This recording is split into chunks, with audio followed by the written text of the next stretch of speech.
Over 18,000 boat people have been picked up in Hong Kong waters this year, the biggest influx in a decade. Despite strict policies to deter them, the Vietnamese are still heading for the bright lights they believe represent freedom. But there'll be no happy Christmas awaiting them in this British colony. THUY彙N, a converted factory, is the most notorious of Hong Kong's camps. Nearly 3,000 boat people will spend the festive season in this dark, depressing centre. Bunk upon bunk of families in human storage, waiting for the chance of resettlement in the West. Many have almost lost hope. After 6 years confined in camps, QUqədC is growing desperate. Anybody who can help me to get out of the building, I'm very take you up. Above his bunk, a plaintive poem asks, "Where is my freedom? I don't have freedom. I don't know when I have freedom." Some have known nothing else. Shin Dung was conceived in custody. On average, one boat baby is born into Hong Kong's camps every day. 1,000 children exist in THUYN's cramped quarters with little sunlight or fresh air. Skin disease is rife. Last month, the chickenpox outbreak became an epidemic.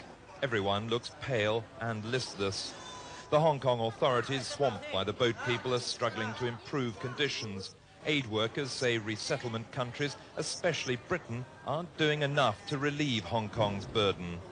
Hong Kong is a British colony. What's Britain doing? And the answer is, well, Britain isn't actually doing very much. It's taking 20 a month. I mean, that's only the same as little Hong Kong is taking. It really is a tragedy because people are just wasting away here and having no control over their futures at all. Hong Kong now classifies the 10,000 boat people who've arrived since June as illegal immigrants. If they can't prove they're genuine refugees, they're written off as mere economic migrants. Instead of the resettlement they dreamed of, they're offered repatriation to Vietnam.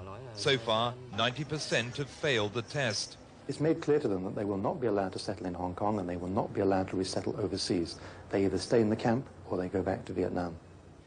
The first group of volunteers could be flown home to Vietnam within a month, but already Lee Din Man and his wife have changed their minds, deciding detention in Hong Kong is better than freedom in Vietnam. People destined to go nowhere. Those who refuse voluntary repatriation are condemned to languish in detention. The authorities admit they have no other solution. For thousands of boat people, this could be the first Christmas of many spent behind the wire.